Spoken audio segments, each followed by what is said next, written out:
cerita remaja terkini. Ceritakan pengalamanmu. Nah, di episode kali ini saya ingin sedikit mengetahui pengalaman tentang pembelajaran daring saat COVID-19. Pada tahun 2019, Indonesia terdapat virus yaitu virus COVID-19. COVID tersebut menyebabkan aktivitas-aktivitas seluruh orang di dunia terhalang, salah satunya pada saat pembelajaran sekolah. Lebih jelasnya, saya akan menanyakan langsung kepada orang yang pernah mengalami dampak COVID-19 pada saat pembelajaran sekolah. Tentunya saya tidak sendiri, saya ditemani oleh salah satu teman saya yang bernama Mbak Putri. Hai Mbak Putri, gimana nih kabarnya? Alhamdulillah baik, gimana kabarnya Mbak? Alhamdulillah baik. Ngomong-ngomong, akhir ini lagi sibuk apa ini Mbak? Kebetulan ini sibuknya bikin project prakerin ya. Project prakerin itu ya kayak ngedit, terus jadi kamera gitu. Kalau Gitu. Mbak? Kalau saya akhir-akhir lagi sibuk bantu-bantu ibu sama bapak di rumah juga, terus lagi ngerjain project-project juga. Projectnya salah satu ini ya? Iya, podcast ini. Kan pada tahun 2019 kita terkena wabah COVID kan Mbak? Iya. Nah kalau boleh tahu kegiatan Mbak selama di rumah itu apa aja sih? Kan itu COVID-nya juga berlangsung lama juga. Kegiatan di rumah hampir 24 jam itu pegang HP. Pegang HP? Iya, cuma pegang HP. Itu gitu. nggak ada kegiatan lain sih, apalagi kan mau pergi, mau keluar itu susah, harus pakai masker, jaga jarak, terus harus cuci tangan juga kan. Jadi kayak males gitu, ya udahlah di rumah aja gitu. Oh, pegang HP itu sambil ngerjain daring ya Mbak? Enggak, yang ngerjain ya beberapa tugas lah. Oh gitu. Bagaimana sih pendapat Mbak tentang pembelajaran daring itu menurut Mbak sendiri? Kalau menurutku pembelajaran daring nggak enak sih. Soalnya satu nggak bisa paham materi. Terus juga kayak gimana ya? Nggak ada interaksi sama temen gitu loh. Jadi kayak renggang gitu, kayak mau WA ya mungkin minta jawaban dari temen gitu kan. Nah, cuma gitu. Terus kalau nggak dilakuin ya juga itu terpaksa sih, dalam keadaan terpaksa. Soalnya nggak bisa tatap muka, terus ya nggak bisa interaksi lah kayak biasanya. Jadi benar-benar waktu COVID itu kayak gimana ya, rasanya itu kayak harus beradaptasi lah. Gitu. Jadi susah gitu. Kalau menurut Mbak pembelajaran COVID gimana? Kalau saya dulu gitu itu Mbak dikasih tugas ya daring itu, terus kalau ada tugas yang seperti PTS itu kan pakai kertas dulu. Nah itu harus orang tua yang ngambil, soalnya kalau siswanya sendiri takutnya gurunya nanti terus nggak pulang terus main gitu loh sama teman-teman, kan jadi malah berkumpul gitu. Terus yang ngambil itu orang tua, terus saya antar, tapi saya cuma di gerbang, nggak ikut masuk gitu. Gitu ya, malah lebih nggak ada interaksi ya. Iya. Kan Mbak itu pembelajaran daring juga di rumah kan? Adakah pelajaran yang paling Mbak nggak pernah ditinggalin, paling suka, paling dikerjain itu ada nggak? Ada. Apa itu? Itu pelajaran ilmu pengetahuan alam atau IPA. Oh IPA. Ya. Kenapa kok bisa disukai Mbak itu? Karena gurunya ya gurunya galak, cuma pengertian gitu.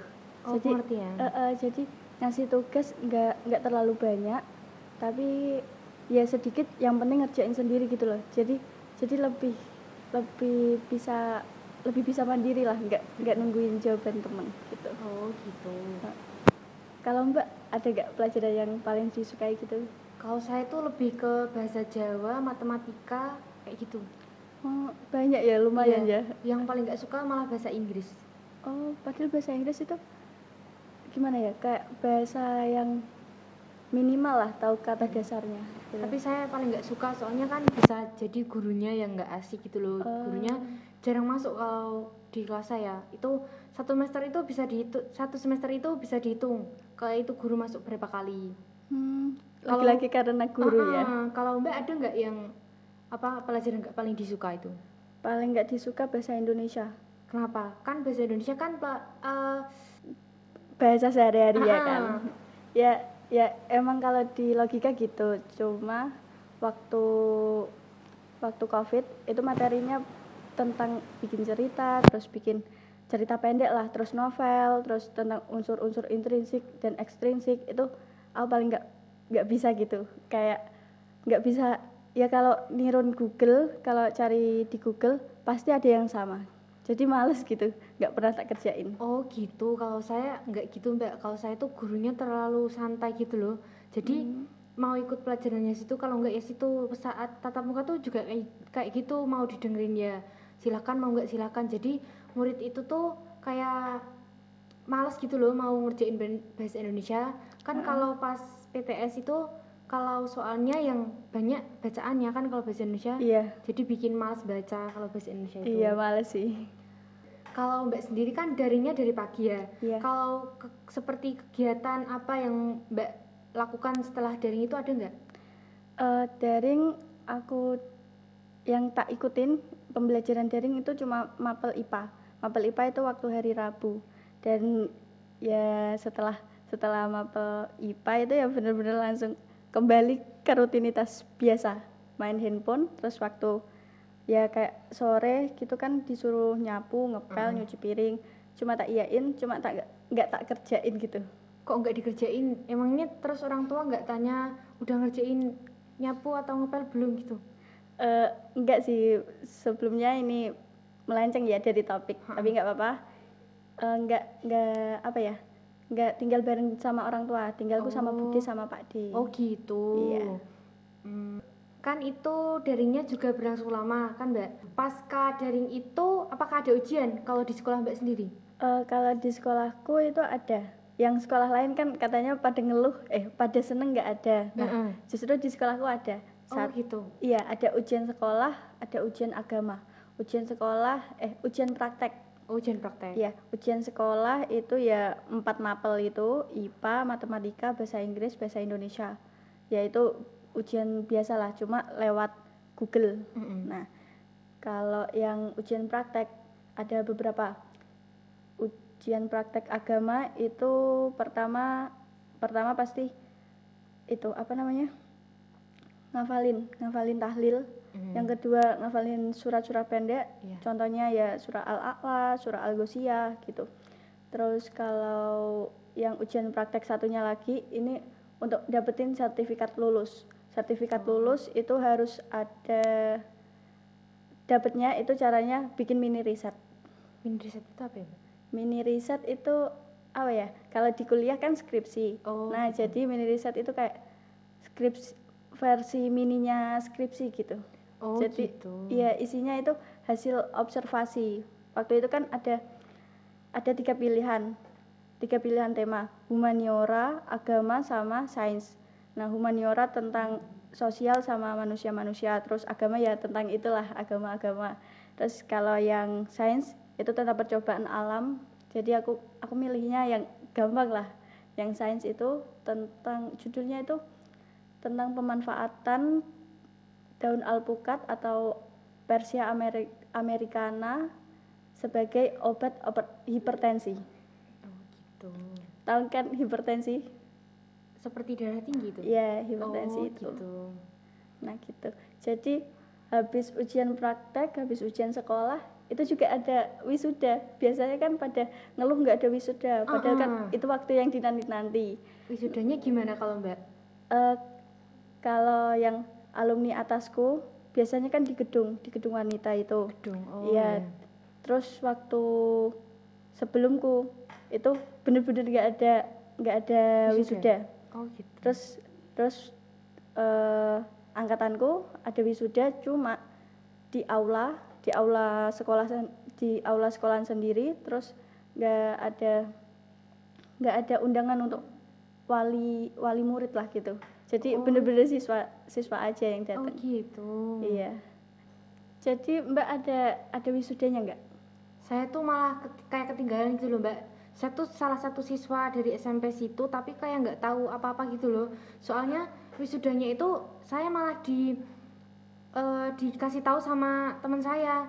Kok ini udah ada video kayak gini, kita seharusnya kita wisuda tapi kok kayak gini. Terus saya lihat, oh iya tahun lulusan kita. Terus kok bisa gitu ya, ternyata dalam video itu satu angkatan itu cuma diambil berapa, terus sama gurunya doang, nggak ada orang tua, nggak ada, satu angkatan tuh nggak ada.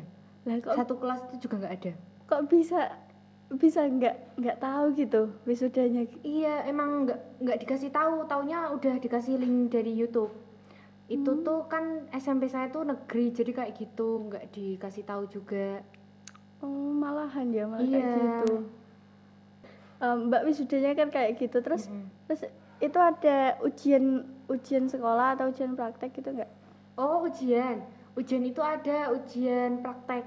Saya itu disuruh ujian praktek itu tugas seni budaya. Ada Mbak. Seni budaya itu disuruh menyanyi itu di video, terus pakai lirik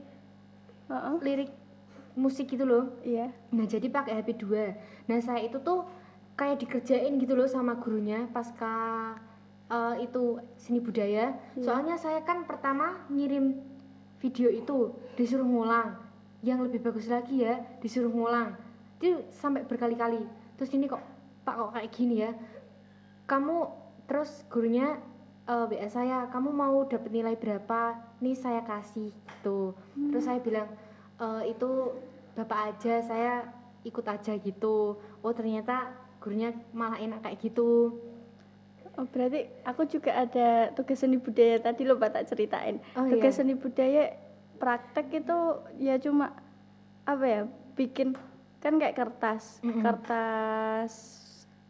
apa sih, yang kertas karton dibolong, di kayak dipemesin gitu, dibentuk-bentuk, terus nanti ini kayak apa, kayak kertas gambar, kertas HVS biasa, terus nanti dicat, ditemplekin gitu. Jadinya ya kayak bunga, terus namanya ya font-fontnya ya kayak apa ya, fontnya itu ya terserah lah, bebas cari di Google. Yang pertama kan tahapannya digambar, terus baru dipemesin, terus baru di itu bikin. Kalau saya itu selain nyanyi itu SBD ada gambar gitu loh Mbak, gambar pemandangan, tapi itu pakai teknik yang pakai krayon itu, terus nggak boleh ada seperti pulpen atau pensil yang ada di gambar itu apa ya namanya, lupa. Gitu. Jadi disuruh ngulang juga kan, saya salah toh, terus disuruh ngulang. Yang pertama itu difoto dikirim, terus yang dikumpulin itu saya ngulang lagi soalnya tahu kesalahannya. Terus ya nggak apa-apa lah nilainya, yang pertama yang salah juga nggak apa-apa, mau yang ini dinilai lagi juga nggak apa-apa, yang penting saya udah ngerjain gitu. Iya, tugas tapi emang agak susah ya kalau nggak sesuai minat gitu. Iya, tapi saya lebih suka itu ke ujian praktek yang nyanyi itu, karena kayak dikerjain tapi kok asik gitu loh. Coba dong nyanyi dikit gitu biar bisa dengar suaranya Mbaknya, kayaknya merdu deh.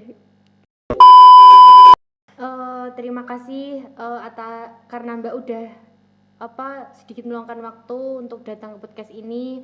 Jadi gitu cerita Mbak pasca pembelajaran daring ya. Iya. Kira-kira pesan untuk para pelajar yang sedang menjalankan kegiatan pembelajaran tatap muka apa Mbak?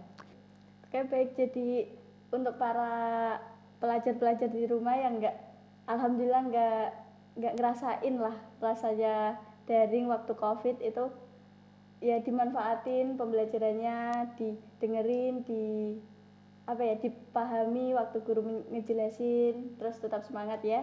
Udah gitu aja sih. Sekali lagi terima kasih untuk Mbak Putri udah meluangkan waktu untuk datang ke podcast ini.